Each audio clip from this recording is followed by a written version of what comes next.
Hello, welcome back. My name is Michael Knipp, and I am here for a little bit of a different kind of video than I normally do.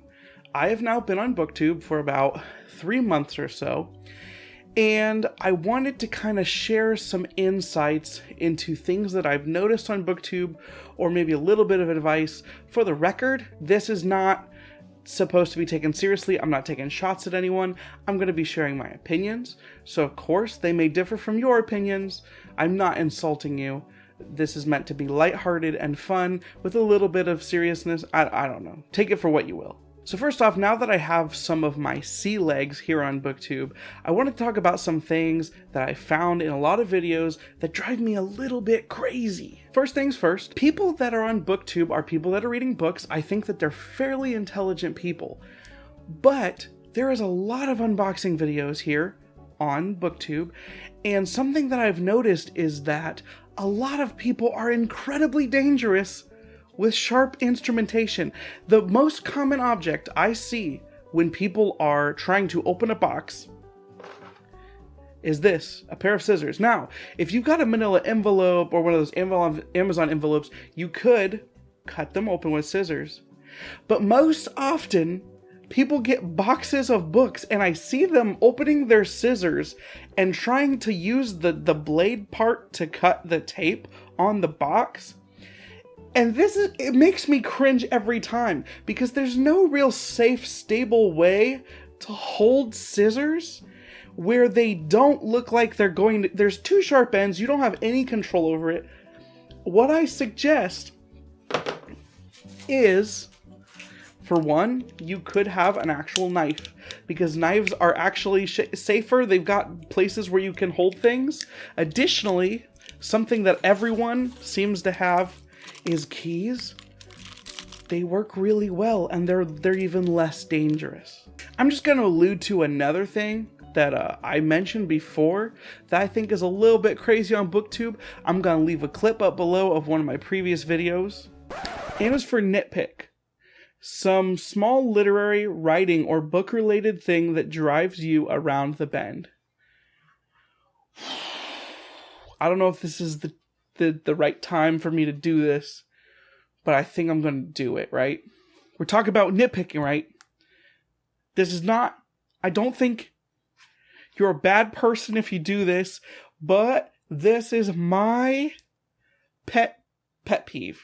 And I know that this is going to take some people off. Know that I say this in love, but we all have our own pet peeves and we all have things that eke us out, that mess us up for weird reasons. I'm going to say it. Partial star ratings are stupid to me. I don't understand. If you're using the star system, it's specifically built to be a 5-point system so that you can use the stars 1 through 5. Use them as a 5-point system. If you want to use half stars, then you should use a 10-point system. If you want to use quarter stars, then you are using like a 40-point system. We have star ratings because it's a simple 5-point system, and yet everybody on booktube, I'm sorry. Everybody on booktube likes to make half star or quarter star ratings. And I don't understand, because I feel like 5-star ratings are a 5-point system. It should be simple, and I can't. It's maybe I know the problem is me. It's me. I'm sorry. Now, obviously, I kid. I'm actually friends with a lot of people here on booktube that do partial star reviews. I'm mostly kidding. Another thing that I find a little bit strange, and I'm not going to call anybody out because this is actually pretty common, is a lot of people will just blanket say they don't want to read books with some specific trope. Now, I will admit there are some tropes that I don't like to see more. There are some tropes that I hate to see way more than other tropes.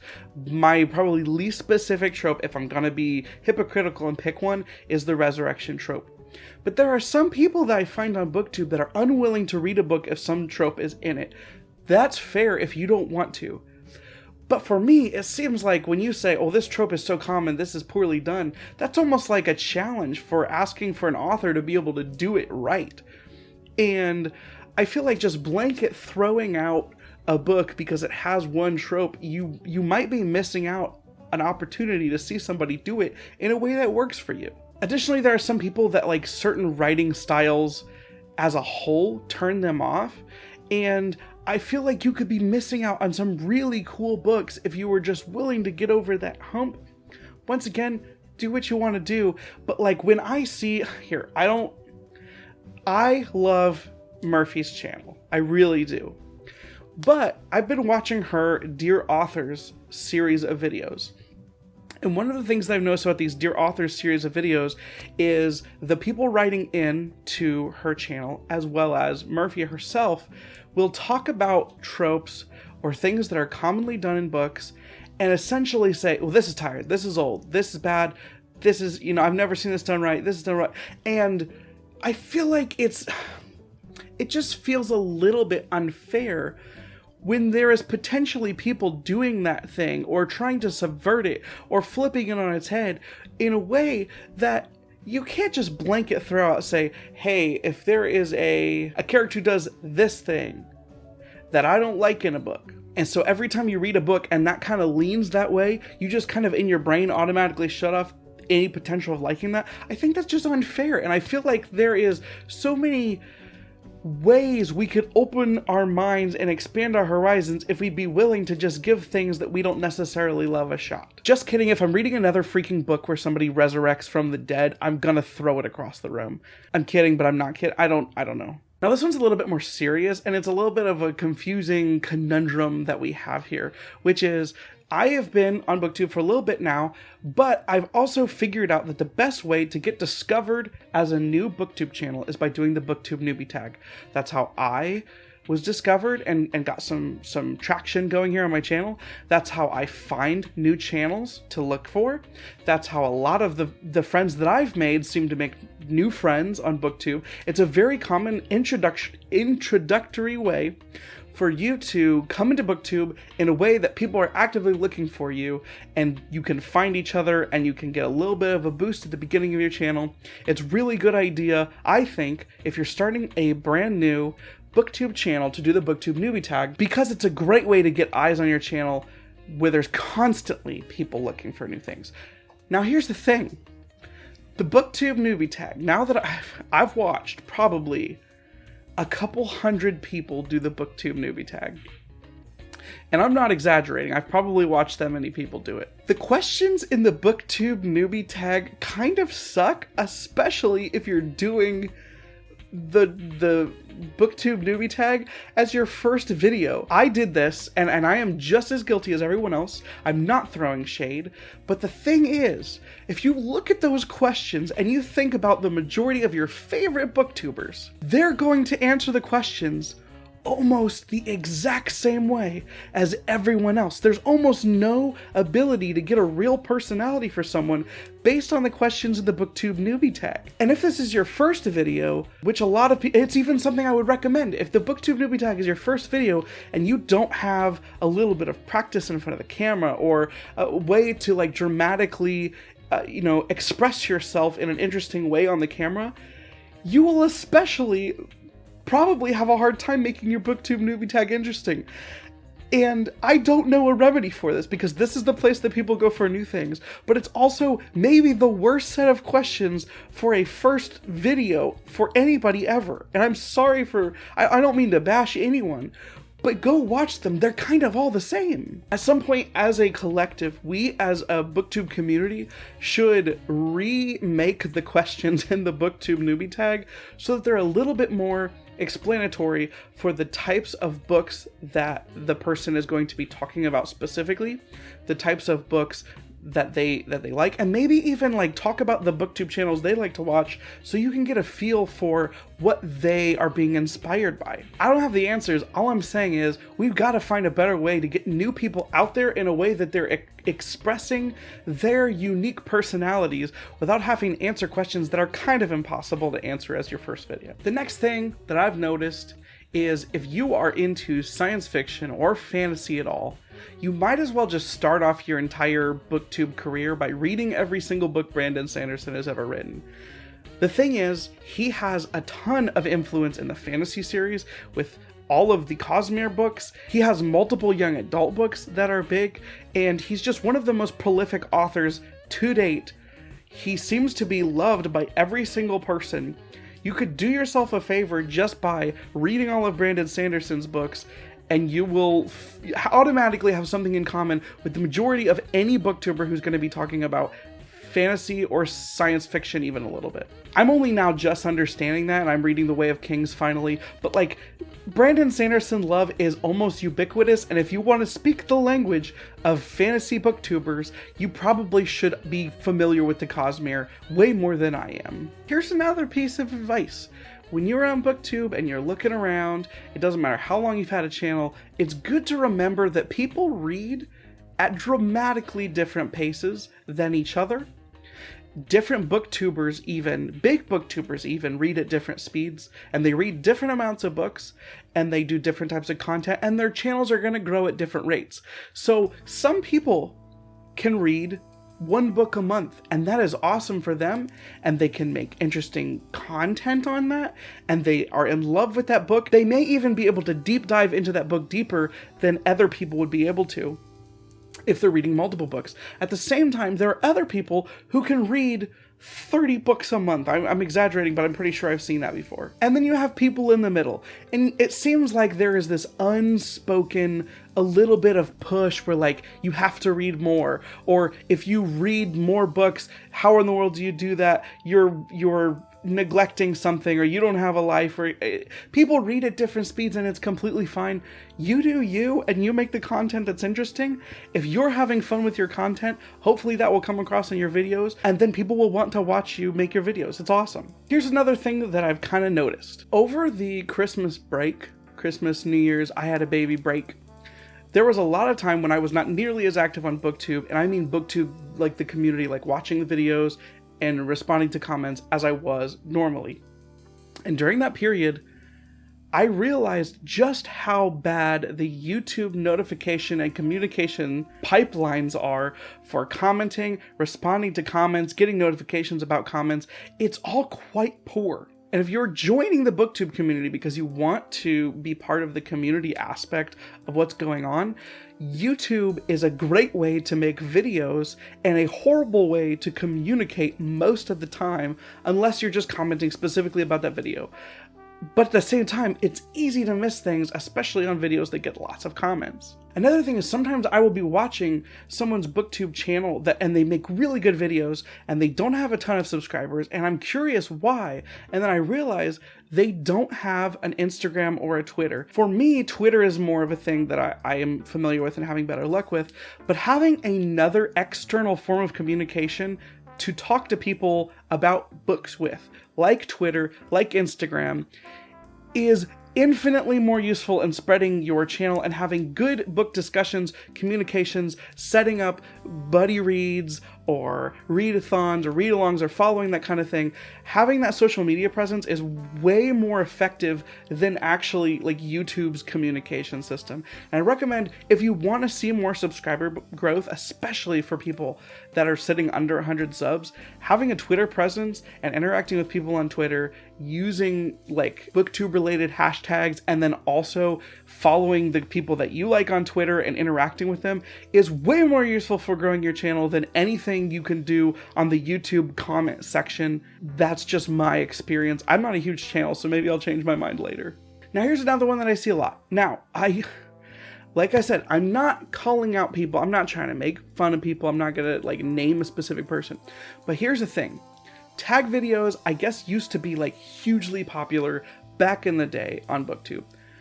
On the low end of the booktube spectrum, which is like the booktube newbies, the group that I'm a part of, tags are still quite prevalent, and they're really fun to do, and they're really popular. And if you are lacking another type of video to make for your channel, a lot of people will make a tag video. They'll either go out and look for a tag video, or they'll make up their own tag video, and they'll do it. And that's all great, and that's fun, and I think that's a great way to interact with people. It kind of reminds me of the old internet with your MySpace and your original Facebook like quizzes, where you talk to people, you ask them questions, you get them all their answers. I love that thing, and I love that what it does for the community, gets people answering the same questions, you get to see people's answers. It's a good way to find other people's videos, and everyone shares the people that, you know, made the tags and stuff. I love all of that. A very common thing that I see among booktube channels is that they will make a tag video, and instead of tagging anyone at the end, they'll just say, I tag anyone who wants to do this tag. And there's nothing wrong with that. You can do that if you want to. But it's really nice, especially when you're a brand new channel and you don't have a lot of following. It feels really good to get your first tag. The first time that I was tagged in a video, I remember watching lots of tag videos and commenting and making friends on BookTube and constantly checking tag videos just to see if I happened to get tagged in a video, because I thought that would be so cool. And the first time that it happened, I was super elated. You can find my first tag video from Emily Rose tagged me in a tag that she created. It was the first video I was tagged in. I was so elated to be tagged in a video. Because of my excitement in that video, I've now been tagged in like a ton of videos and I'm way behind. That's beside the point. I took too long of a break and now I'm behind. But something that I recommend is, if you really want to start making friends on the BookTube community, it really helps if you start tagging people in your tag videos by name, either on social media or on YouTube, preferably both. That's a good way to make a connection. And then when you actually watch those people's tag videos, you get to see those answers and you get to see, like, you get to relate on a different level because you had to answer those questions. They had to answer those questions. You get to compare those. You get to like see how the experience was for both of you. Plus, it's a good way to get exposure and also give exposure to channels that you want to.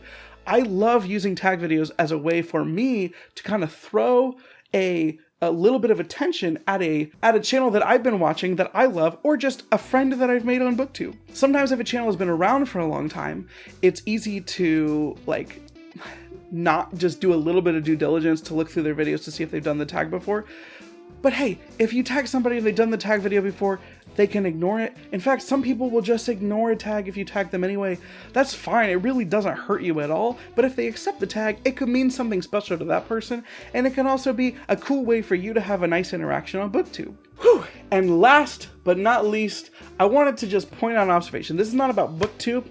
This is not about YouTube. This is about something that I've noticed in books that I think is a little buck wild and I still have yet to be proven wrong. Have you ever noticed when you're reading a book, if there's a bookish character in a book and you're reading about a bookish character, that character is like the greatest at everything. Like, they're the smartest, or they're the ones that save everyone, or they're the wise sage that everyone looks up to, or they're the quirky weird one that becomes the superhero. Like, if you are reading a book and there is a book reader in the book, they are like a demigod for some reason. Like, I was trying to think if there's parallels in movies. Like, if you're watching a movie or a TV show and there's a movie or a TV show nerd, they're kind of looked upon negatively, like they're a loser. Like, I think of like Community with like Troy and Abed, and like they're kind of made fun of as being like nerd. I mean, people love them, so it is what it is, but Community is also aimed at nerds, whatever. But like, they don't glorify TV nerds or movie nerds, and I don't think people would, like, if you're writing a song about someone that likes music, that's just not as common. But if you are reading about a bookish character in books, they are like brilliant and they're amazing and they're wonderful. It's like people that read books just want to see people that read books in their books be like kings and queens and heroes, and it feels really silly. It's like the silliest version of fan service I've ever seen. I also like books, so I'm not gonna I guess it's just really funny to me. And I don't know, I guess that's all I have. I just thought it would be funny to talk about some of my like observations and like things that I've figured out on my little bit of a booktube journey that I've had. I hope that my channel continues growing. I hope that I continue making friends. I thought this would be a funny and fun thing to talk about, especially the scissor thing, man. What the heck? Thank you for watching this video. If it was something that you liked, please give it a thumbs up, and you can leave a comment below if you think I'm insane or I offended you. I hope I didn't. If you want to dislike the video, you can. If you have any advice for like booktube new people, I will take it because I'm still new. If you have other observations about the booktube community that you want to share, just do it down below. It's a great place for you to share it. I'm willing to talk. I want to talk with everybody. Like, if you want to comment down below my video and just freaking write a paper and ask me a billion questions, or tell me a story about something that you found on BookTube, I'm down for that. I just want to have these conversations. I love this community aspect of this thing. If you want to see more of my videos, please remember to subscribe and hit the bell. I mentioned before, I'm on Twitter. You can follow that as well. That's a good place to communicate with me, or for me to see like what you're up to. Sometimes YouTube's notification systems aren't very great and I miss videos, but if you post them on Twitter, I'll probably see them and like them there. Like I said, the things that I've said today are just observations or opinions. You don't have to take them. I hope to see you again. Remember, I'm not your dad, but I am your best friend. I hope to see you next time. By 9 a.m. my brain and my body, they finally decide to meet and we come to the same conclusion as yesterday. We come to the same conclusion as yesterday. And that is, I never get enough sleep. Sleep, no I never get enough. Always waking up tired. Sleep, no I never get enough. If I don't show up I might get fired. Sleep, no I never get enough. Always waking up tired. Sleep, no I never get enough. If I don't show up I might get fired.